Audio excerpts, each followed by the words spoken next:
Good day, lovable and/or loathable legends. I'm Unsilent, and the WWE wasn't always a monopoly. For most of its existence, dating back to the 1950s as Capital Wrestling, the WWE wasn't the only game in town. I'm not talking about its other endeavors like the World Bodybuilding Federation, IGoPro, WWF New York, the XFL, WWE Studios, Tout, or the XFL. Again. No, the deaths of WCW and ECW in 2001 left the WWF as the only major wrestling promotion in North America.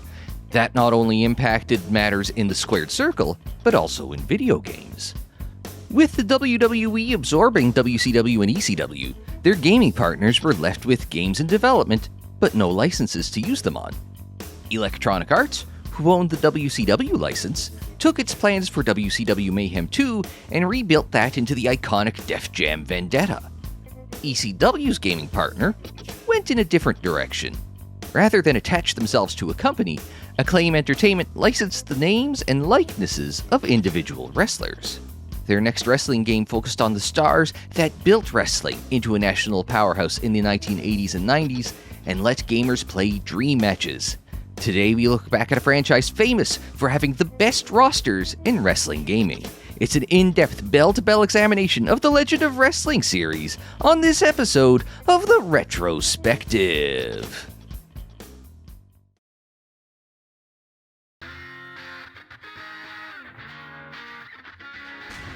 Hello, and welcome to the RETROspective, a series in which I look back at the classic games that I've played and love. If you've watched some of my other videos, you'll know that I have a fondness for classic wrestling. I grew up at the tail end of the Hulkamania era, lived through the WWF's new generation led by Canadian hero and my favorite wrestler, Bret Hitman Hart, and that went into the peak of pro wrestling with the Monday Night War. The war between the World Wrestling Federation and World Championship Wrestling wasn't just about ratings, it was about cultural dominance.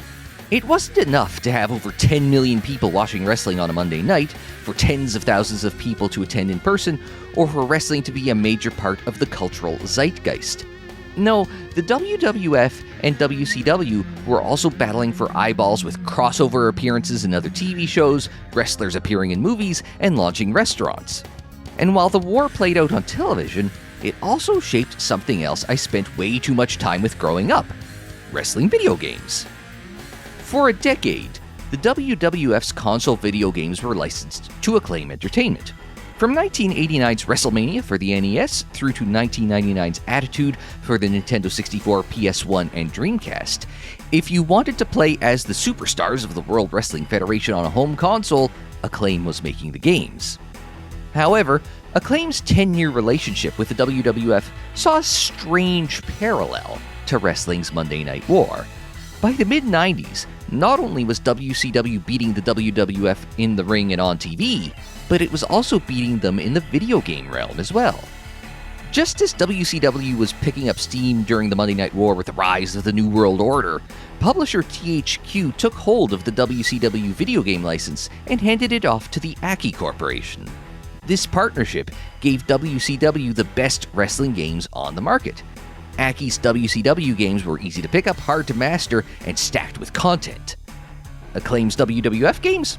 Smaller rosters, weird controls, and limited content. However, at the same time that the balance of power in the Monday Night War changed, so did the balance of power in the wrestling video game war. Just before WrestleMania 14, THQ lost the WCW license after being outbid by Electronic Arts. The biggest wrestling company in the world joined forces with the biggest gaming company in the world. But that also created an opportunity for the WWF, who replaced Acclaim with their far higher acclaimed competition, pun intended. So when Acclaim's deal with the WWF expired, they were quickly replaced by THQ, who brought along Aki to make some of the greatest wrestling games as well. From WrestleMania 14 onwards, the WWF was on top of the wrestling world, on TV, and in video games. However, Acclaim wasn't done with wrestling, and there weren't only two companies in the business. Acclaim quickly jumped into a deal with Extreme Championship Wrestling. According to the book Hardcore History and Extremely Unauthorized History of ECW, Acclaim's relationship with the WWF ended as a bitter divorce and a financial dispute. However, Acclaim's loss was ECW's gain.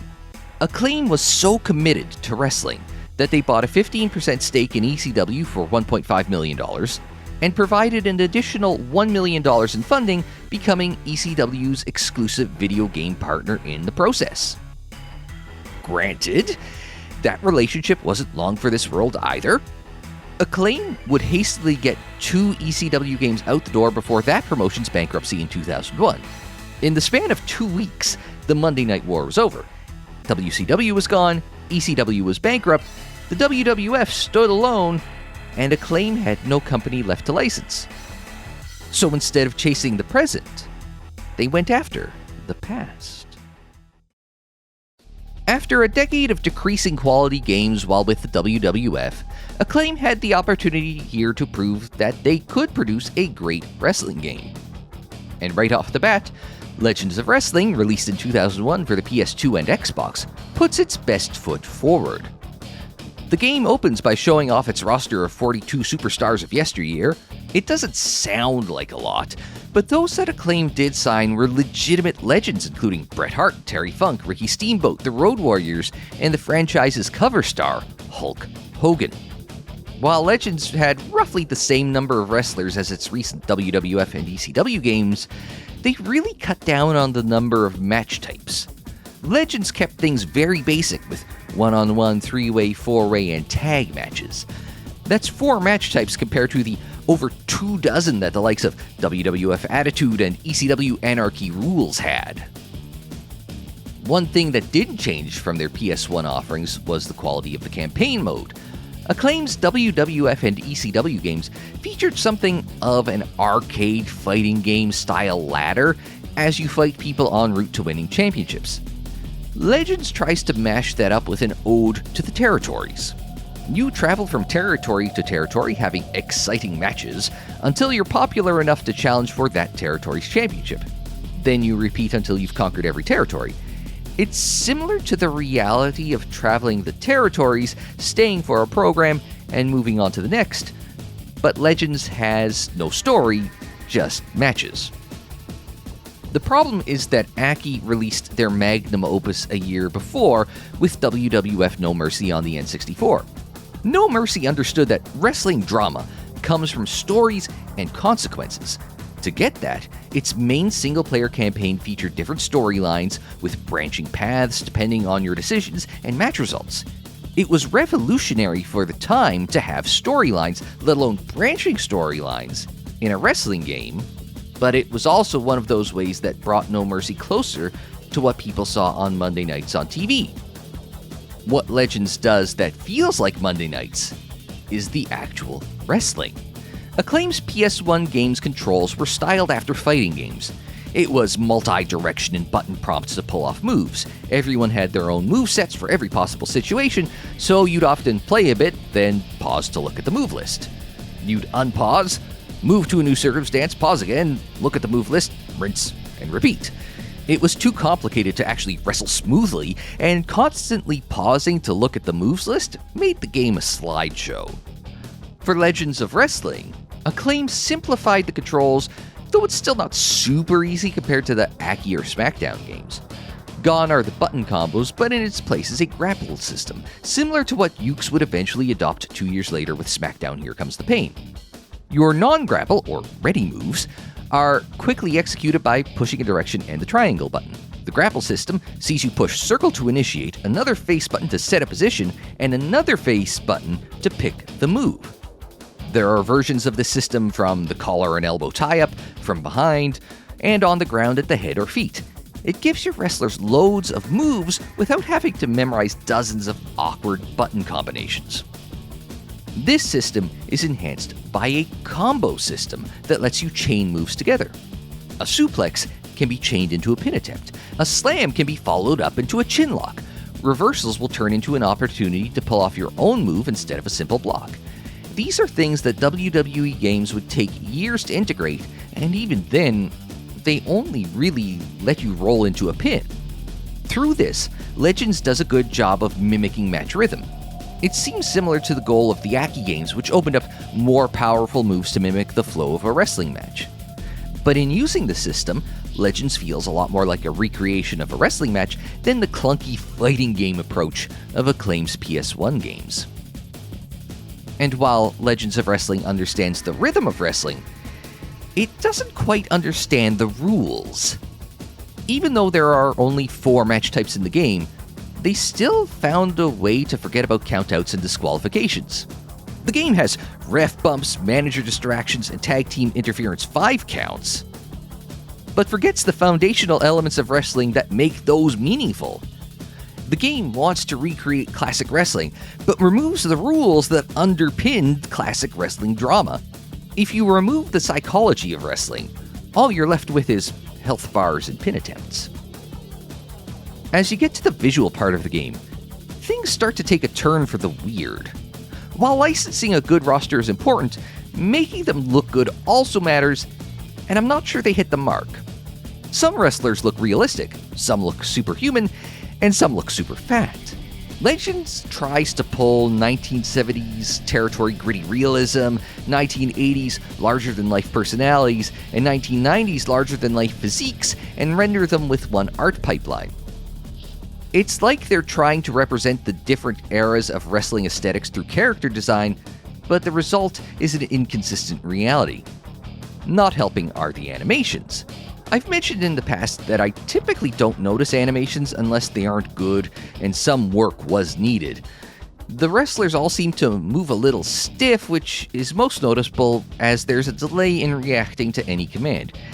It's less like you push a button to punch or tie up, and more like you push a button to start the animation of punching or tying up. That makes your movements feel like you're underwater. Until you hit the run button, and suddenly it's like a race to the bar. One of the weakest parts of the game is the music. Entrance themes are one of the biggest parts of wrestling. There are few things like the pop of the crowd when a wrestler's music hits. While I appreciate that Acclaim couldn't get the rights to the iconic themes, they could have done a better job than getting what sounds like those free 30-second preview riffs from a royalty-free music library.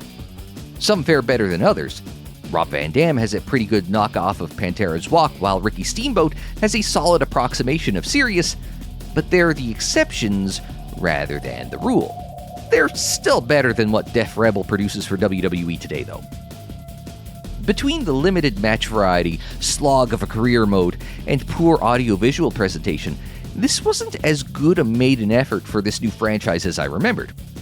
It was certainly better than the copy of Warzone I have on my shelf, but I wouldn't put Legends of Wrestling 1 against any of the THQ wrestling games I own. Legends of Wrestling is obsessed with wrestling's performers, but less concerned with the structure of the wrestling itself. It nails the nostalgia, the roster, and the wrestling offense, but misses on the psychology. As a result, it's more roster showcase than wrestling game. There is some solid ambition with the new wrestling system that both borrowed and iterated on what worked for other games, which the WWE Games would then borrow and iterate on. But as a first offering, it was well behind the competition, like a fledgling promotion that rose from the ashes of the Monday Night War. If Acclaim wanted to compete with WWF's offerings, they would need to make some big improvements. And to their credit, they tried. After laying the foundation with the first game, Acclaim quickly turned around with Legends of Wrestling 2 just 1 year later, a sequel focused less on reinvention and more on refinement. For fans, the biggest upgrade was in the roster. The roster is bigger, deeper, and more customizable, which only reinforces the series' core strength. If you wanted Legends, Acclaim delivered. The number of Legends grew from 42 to 70, and each wrestler came with 4 different attires that spanned their careers. Most wrestlers are unlocked from the start, but some are locked in the in-game shop, which requires you to earn currency through matches and a ridiculous gambling minigame just to afford new wrestlers. Unfortunately, unlike Legends 1, there's no cheat codes to bypass that. So if you hate WWE 2K26's Battle Pass unlock system, at least Acclaim wasn't trying to take your money. One of the biggest improvements that Acclaim made with Legends 2 was using somebody already on the payroll. Jimmy Hart was a playable character in voice acting in Legends of Wrestling 1, Besides being a manager and a Hogan buddy, Jimmy's other claim to fame in the wrestling world is making theme music. So Acclaim called up the mouth of the South and put him to work creating entrance music for most of the game's cast. The result was an immediate improvement in the game's presentation. For all the other improvements that were made in Legends 2, upgrading the theme music was one of the most important.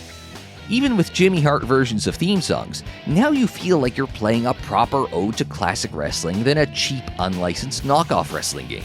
In a sport where perception is as important as its unreality, Jimmy might be the MVP of Legends 2.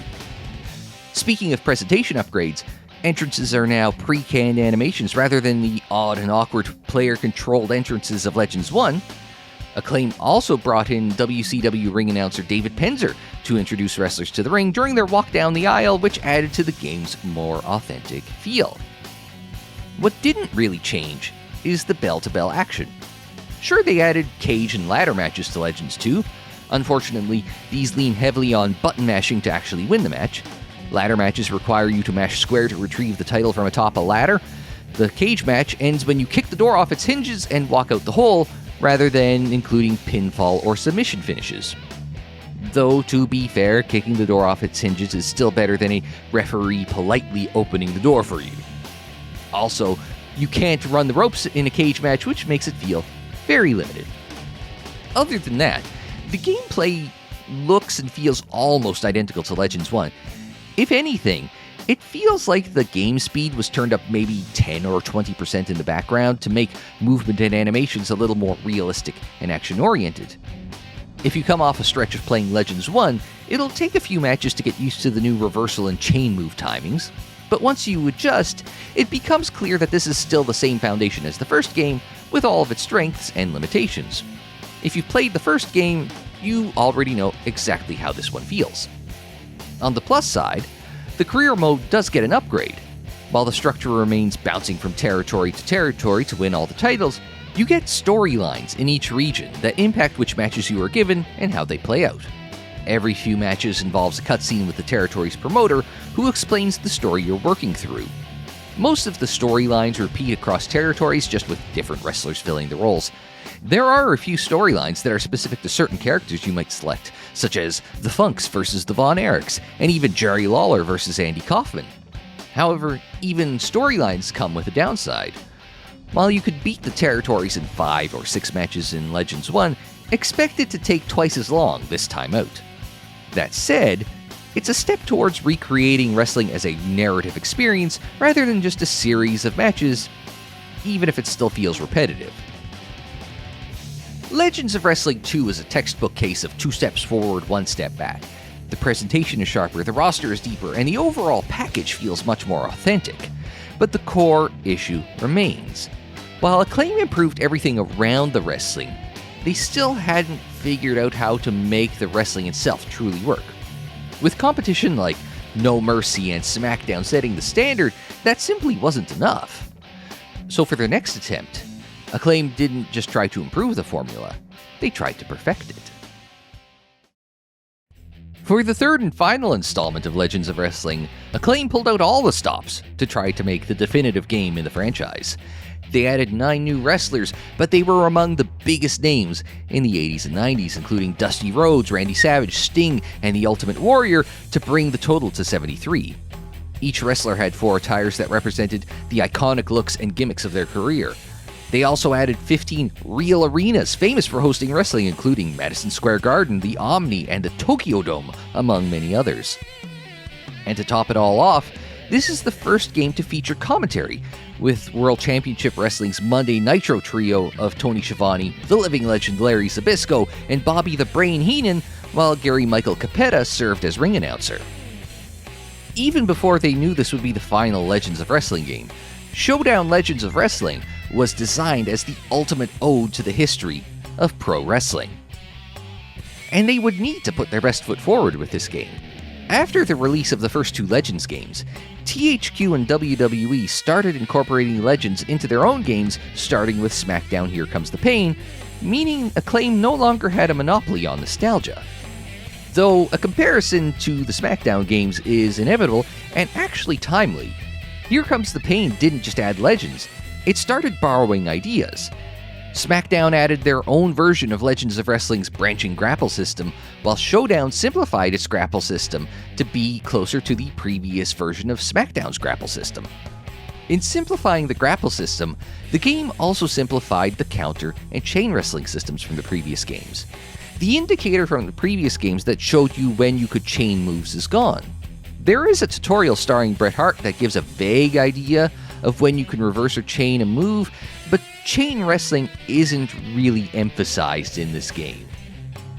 With those changes, what I loved about the grappling in the first two games was quickly undercut.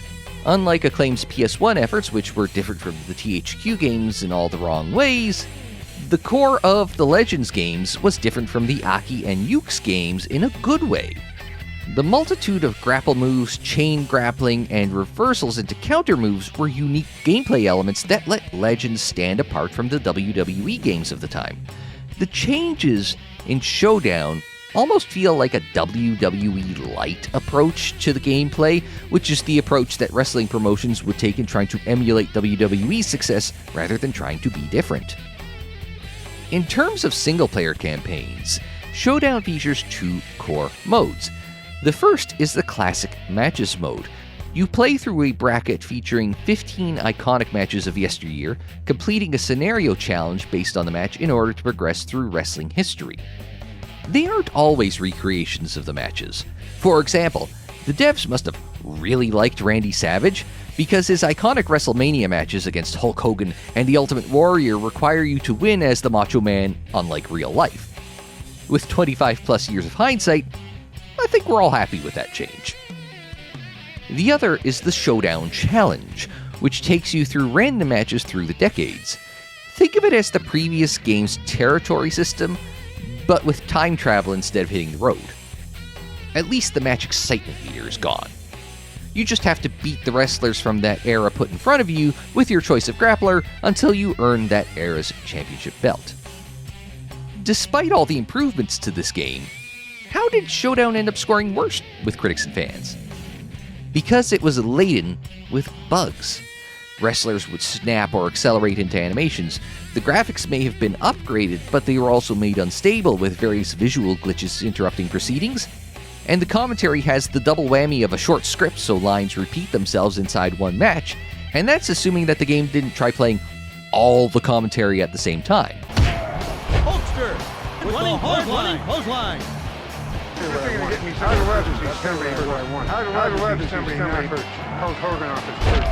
The problem was that Showdown was pushed out the door quickly. Showdown moved studios and switched dev teams, but had to keep the same foundation of the previous games. While the new dev team was able to iterate on the established formula and massively upgrade the visuals of the previous games, they were pressured to rush the game out the door with fewer resources than Acclaim's other efforts. What they felt they needed most was time and leadership from senior management, but everyone would soon find out that time was a luxury Acclaim didn't have. So a game that had the greatest roster in the history of wrestling games was undone by the wrestling and the corporate crunch to get the game out the door.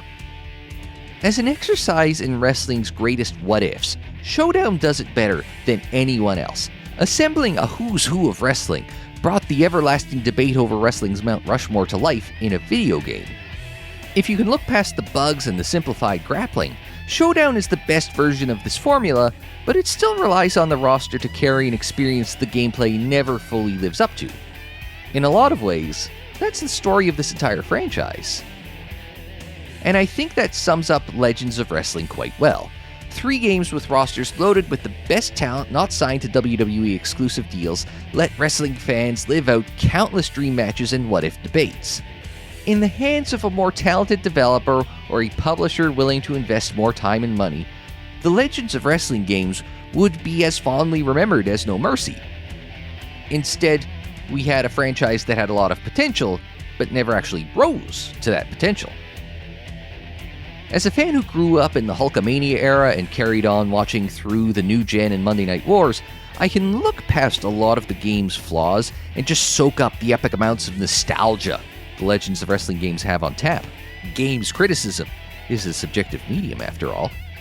I can acknowledge all the issues with the games and still tell you that getting the opportunity to play as my favorite wrestlers against a literal Hall of Fame roster was amazing. If only the game was just a little better to make my experience objectively amazing. When I said that Showdown was the final game of the franchise, I wasn't telling the whole story. It wasn't just the series' last game, but the final game released by Acclaim. Over the next couple months following Showdown's release, Acclaim closed studios, laid off employees, and filed for bankruptcy. That bankruptcy was despite a late cash injection from wrestling, but not Legends of Wrestling. According to Hardcore History, in 2003, the WWE and Acclaim's dispute over ECW's bankruptcy proceedings was settled with Acclaim getting $2 million from the WWE and the game publisher dropping claims to ECW's trademarks and tape library. That settlement definitely benefited the WWE, but apparently Acclaim less so considering their fate. In 2025, a revival attempt was launched that has seen the new Acclaim publish 3 titles on Steam. They aren't looking to compete in the AAA space like the original Acclaim, but rather in that mid-priced gaming space like your Devolver Digitals. And no, they aren't re-releasing their old games. Acclaim's back catalog and intellectual property were sold off in the bankruptcy. Also, a factoid that might interest some of you, one of the investors in the new Acclaim is Jeff Jarrett. He might not have been in the Legends of Wrestling games, but he was a central figure in the post-WCW ECW landscape as a founder of TNA. Just don't ask him about Global Force Gold. The death of Acclaim and Legends of Wrestling didn't mean the end of Legends and wrestling video games. Starting with SmackDown vs. Raw, the WWE and THQ regularly put WWE Legends and Hall of Famers in the games. Without the Acclaim licensing in the way, and with the WWE negotiating new licensing agreements with its former wrestlers, the quantity and quality of playable Legends increased exponentially above their early attempts. The WWE's new emphasis on Legends resulted in some Legend-focused spin-off games that feel like spiritual successors to the Legends of Wrestling games. First was Legends of WrestleMania, which seemed like a WWE-ized version of Legends of Wrestling. Like Acclaim's games, it featured 38 stars of the 80s and 90s, and recreated famous matches of the era, but with more cinematic spectacle. This was followed up with WWE All-Stars, which was an over-the-top arcade-style game focused on pitting the WWE's legends against the top stars of 2011. Okay, there wasn't an actual star in 2011 who wasn't a star at least a half-decade earlier, but you know what I mean. And that will do it for this look back at the Legends of Wrestling series. Did you play these games back in the day? Maybe you were a fan of the classic Acclaim wrestling games back when they were with the WWF. Or perhaps you're like me and just saw these games and this video as an excuse to indulge in some classic wrestling nostalgia. If so, leave your memories in the comments down below. And on your way down to the comments, don't forget to hit the like button, subscribe if you're new or looking for more looks back at retro gaming greatness, share on social media, follow on social media. The social media handle is Unsilent on Air for Twitter, Facebook, Instagram, TikTok, and more. And don't forget, there's plenty more deep dives into the classic and not so classic of video games in the playlists there on the screen, in the description down below, and more videos anytime on the channel page. And until the next time, I'm Unsilent. Thanks very much for joining me. Like, share, subscribe, and we will see you next time.